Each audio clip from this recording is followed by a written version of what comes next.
Bonjour tout le monde, aujourd'hui je vous montre le SEG4, le réglophare analogique de chez Ella Gutmann.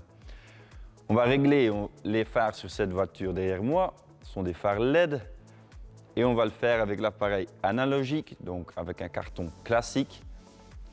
Mais vu que ce sont des phares LED, il faut d'abord activer le réglage de base avec l'appareil diagnostic. Ensuite, on peut les régler avec une clé Allen. Ok, si vous êtes intéressé par l'appareil digital, eh bien regardez surtout nos vidéos sur le SEG5.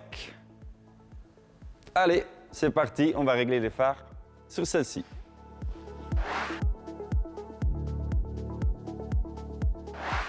D'abord, je veux parcourir l'appareil avec vous. On a le pied qui donne une stabilité importante avec un réglage de niveau ici sur le côté. Donc, on peut régler, on peut corriger les petites différences de niveau chez vous dans l'atelier avec la bulle à niveau ici à l'intérieur. Ensuite, j'ai l'optique avec un carton adapté aux nouvelles technologies de phare. Donc, avant, il y avait un trait à 15 degrés. Maintenant, on ne l'a plus vu que plusieurs modèles, ils ont des phares avec des images plats ou avec un coin à 90 degrés. Ensuite, il y a le laser ici en haut qui me permet à bien positionner et je l'utilise d'une manière, en fait je le mets droite et gauche, je vais les régler séparément. Avec le laser ça va super facile. Ensuite maintenant si les piles par exemple, les batteries seront plats, eh bien je peux encore regarder par le viseur d'une manière manuelle. Après il y a encore un laser ici à l'intérieur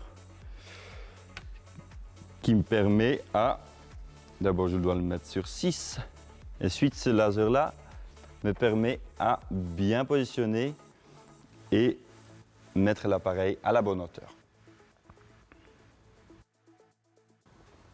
Voilà, on a bien positionné l'appareil. N'oubliez pas de remettre ici l'appareil sur 1%, vu que j'ai lu 1% ici sur les phares. Maintenant, moi j'aime bien les mettre sur 1.2, comme ça on est sûr de ne pas éblouir quelqu'un sur la route. Après, eh bien, je prends l'appareil diagnostic et je vais activer le réglage de base pour régler les phares. Là, avec ce réglage de base, je vais libérer les actuateurs à l'intérieur de la phare. Ensuite, après, si je valide, ben, il va m'enregistrer les nouvelles valeurs. Maintenant, la procédure est ici dans l'appareil. Par exemple, si j'ai un phare xénon avec un actuateur mécanique, eh bien, il faut les régler d'une manière spéciale. Ou si on a des phares matriciels, eh bien, là aussi, il y a une procédure spéciale où est-ce qu'il faut activer un master LED, donc un maître LED. Ici, je peux les régler d'une manière classique avec l'appareil diagnostic et avec une clé Allen. Donc, je vais régler les phares. Ici, j'ai une vis pour régler la hauteur. Et ici en bas, il y a un autre pour régler droite et gauche. Maintenant, je vais descendre un peu l'éclairage vu que je trouve que c'est un peu trop haut. En fait, les phares doivent être juste sur les tirets. Là, c'est la bonne hauteur.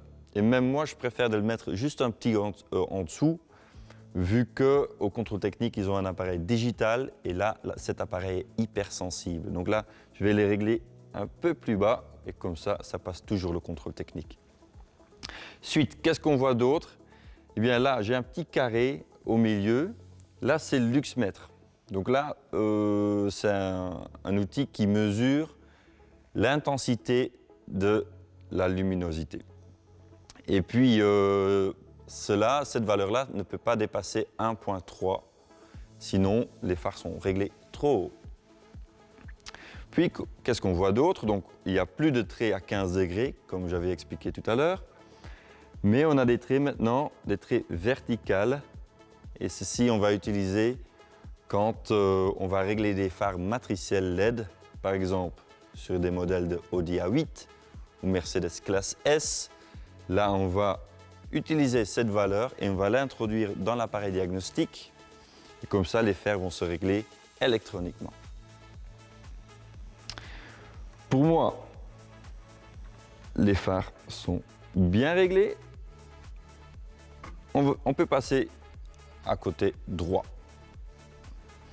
Voilà, les phares sont réglés, on peut passer la voiture au contrôle technique. Maintenant, vous avez vu qu'avec l'appareil diagnostic, j'ai vu la procédure et puis j'ai aussi activé le réglage de base pour après pouvoir régler les phares. Maintenant, si vous êtes intéressé par l'appareil, le SEG4 et comment le mettre en service, eh bien on a fait une vidéo là-dessus, le unboxing. Et si vous êtes intéressé pour l'appareil digital SEG5, je vous invite à regarder une vidéo d'instruction sur cet appareil-là. Je vous remercie d'avoir regardé la vidéo et bonne chance avec les prochains réglages.